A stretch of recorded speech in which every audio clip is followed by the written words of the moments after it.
Chapter 11. Almost done with elementary school.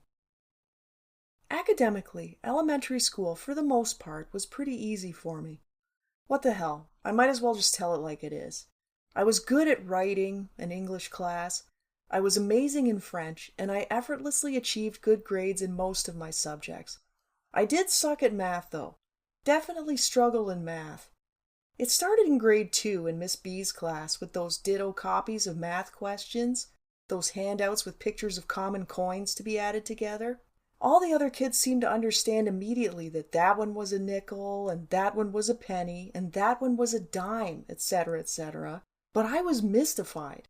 No, maybe it started in grade 1 when I offered to give that girl my allowance money to finish my work so I could just go home and get some damn lunch. Oh, the struggle. I also sucked at gym. Well, I didn't obviously suck at gym until grade 7. In the years before that, I actually enjoyed gym class and found it quite fun. I feel like in those other years we played a lot of dodgeball. Like, a lot. I was great at dodging that ball. I could dodge that ball like a champ. But then grade 7 came along. My homeroom teacher also happened to have a degree in physed, so my homeroom teacher was also my gym teacher, and he was serious about gym. It was no longer just goofing off and playing dodgeball, or playing with those awesome smelly beanbags while the teacher probably used the time to have a bit of a mental break. No, now we had distinct gym units. The basketball unit was mildly nearly impossible for me to get a damn basket. Dodgeball was actually destroyed by this teacher. As I mentioned, I was fucking incredible at dodging the ball. Mr. G did not find that an acceptable strategy and one day informed us that simply dodging the ball was not good enough. We now had to try to catch the ball if it was thrown at us. Oh, shit! It wasn't called catch ball, for crying out loud. Well, that was the end of my dodgeball awesomeness. I've rarely been guaranteed to catch that ball. If you're a timid kid, you can't really get other people to appreciate how all you're thinking about as that ball is hurling toward you is how much it's going to hurt your damn hands or maybe jam the joints of your stiff, horrified, outstretched fingers. That was the first year I had to start doing gymnastics in phys ed. Oh my god, total nightmare. Handstand? Kip-ups? Balance beam? Impossible? And just no. No to all of that. I've always appreciated my friend Ty, for many reasons, but I was grateful we both hated and sucked at gymnastics together. Thank God for that. But the worst, the absolute worst for me, was baseball. Before grade 7, we always played soccer baseball, and I loved it. When that ball was rolled toward me, I could give it a big kick and then happily fly around the bases. I was just as good as anyone else in that regard, but not with the catching. Never with the catching. But all of that changed in grade 7. Not only did we have a baseball unit to suffer through, we had a teacher who liked baseball so much, he figured it was a massive treat for the whole class to sometimes blow off some schoolwork in favor of an impromptu game of baseball. Even if it was winter, then it was just euphemistically called snow pitch. I'm sighing right now even as I think about it. When Mr. G would announce we'd be going out to play some baseball on those days, most of the class seemed to cheer and practically high-five each other, and I'd be at my desk with a sinking stomach, literally feeling a bit ill. I could not hit the ball. I could not hit that ball. Oh, another fun thing. Mr. G thought it would be more fair for the kids who struggled if we all played a pitch till you hit game. None of that 3 strikes you're out business here. No, sir. Everybody would get the chance to hit that ball. No man left behind. I think I still have some post-traumatic stress over this. Just picture me standing there as that ball was pitched at me over and over and over and over and over and over and over again. People in the outfield literally groaning and loud and absolutely making their agony known. But I just stood there, dying inside, sweat starting to roll, nerves getting worse and worse. At some point, Mr. G comes over, adjusts how I'm holding the bat, and I have to do some humiliating practice swings. But it gets worse. There reached a point that Mr. G got annoyed with each batter throwing the bat to the side after they hit the ball and before they ran to base. So he firmly let everyone know, the next person who throws the bat is out. Unconditional. It just so happened that I was the very next person up to bat. Groans and eye rolls from the outfield and calls to "Move in!" among the outfielders so everyone could easily catch that weenie pop fly when it did happen. After much swinging, I finally connected with that ball, and it was finally a good one, a real hit with solid power and momentum. I was elated. With great joy, I threw that bat victoriously and began sprinting off to first base when suddenly my teacher yelled, "Out!" He was jumping up and down on one foot and holding his other ankle. My bat had flown laterally, low and beautifully helicoptering through the air, straight into Mr. G's ankle, right after he'd given us all hell for throwing the bat. That was easily one of the most embarrassing things that happened during elementary school. I have never played baseball again after elementary school. No thanks. Thanks anyway. Not happening. You baseball people can keep it. By some cosmic gift, twist of fate, we didn't play baseball in grade 9 gym. I still marvel at that good fortune. Before I finish fondly reminiscing about gym class with my gym-loving grade 7 teacher, it's worth mentioning that we used to have to do this bullshit called Canada Fitness. So messed up. It was kind of like a mini elementary school physed Olympics of shame, disappointment, and humiliation for all Canadian kids in the 70s, 80s, and briefly into the 90s. Unless you were a jock or jock inclined. Then I suppose it was awesome and inspiring. There were all these little checklist activities and events that had to be fulfilled and recorded, and it was all mostly based on how many you could do in each category and how fast you could do them.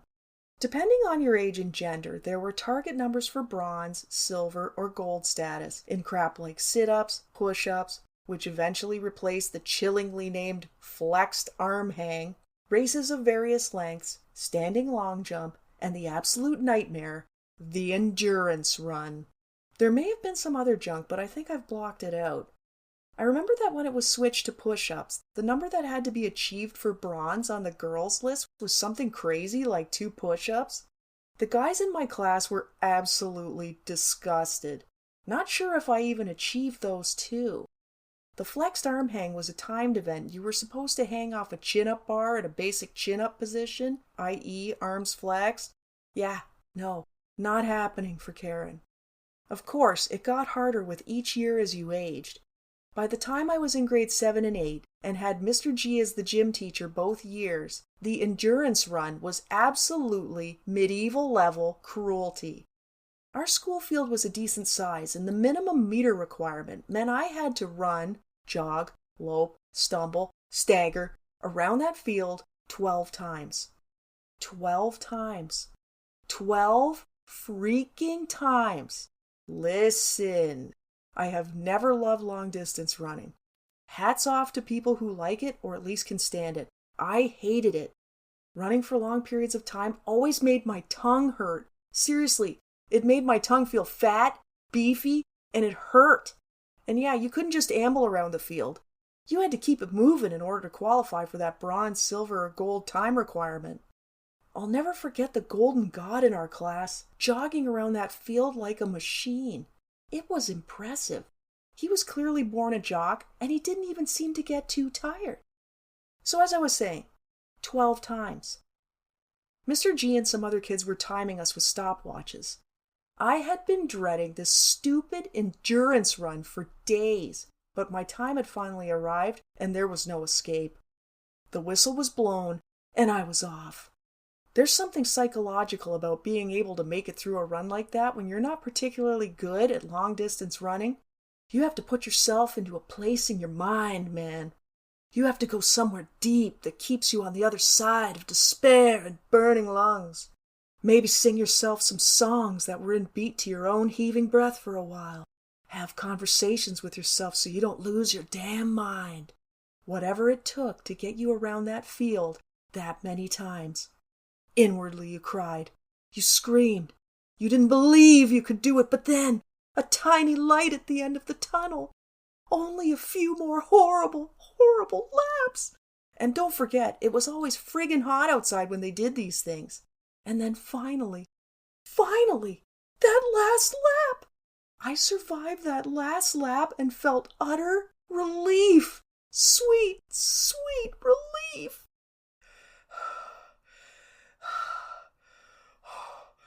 Mr. G, how did I do? I mean, I felt kind of confident. Surely I would actually place. Maybe I'd even get silver? Mr. G turned casually to me from what he'd been doing. Oh, yes, Karen, we made a mistake with your time. You'll have to do it again. He then turned back to one of the other kids and continued what they were doing.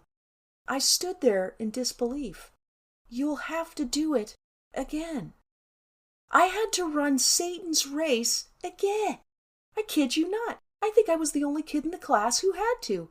I had to be out there on another day on the field with Mr. G and his stopwatch and run 12 times around the fucking field again. Okay, so Canada Fitness. I still have a box somewhere with my few bronze and silver patches. One year I didn't even get a patch. I achieved "nice try, kid" level. You got a certificate for that.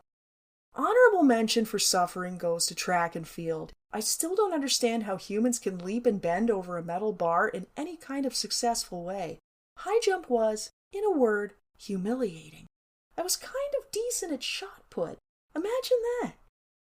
Grade 7 was the year our school did something awesome that they would never do today. The teachers devised the creation of an ultimate school ice cream sundae. This happened on a fun day in the dead of winter when we had a beach day. I can remember it was the kind of cold where the snow is more like sand, cruel and crystally. If you live in a place that gets snow, you know that when the snow blows around dry and sandy over the road, it is cold outside. It was one of those absolutely frigid, deeply gray days, but we got to wear our shorts and t-shirts that day and bring towels to sit on. There was a break from schoolwork in the afternoon to just have fun. We either had to change into those fun clothes once we got to school or wear our shorts under our pants or snow pants. Most kids walked to school back in those days, and nobody would have worn just shorts in that kind of weather. The staff actually bought a length of plastic eaves trough, and they filled it with ice cream, topped with whipped cream, chocolate sauce, all kinds of other fun things. Then all the kids in our school, and it wasn't as many by that time, I was in senior grades, maybe a couple of hundred tops, were given a plastic spoon, and we simply dove into that ice cream wherever there was space. Crazy, right? Think of the germ phobia we all have now.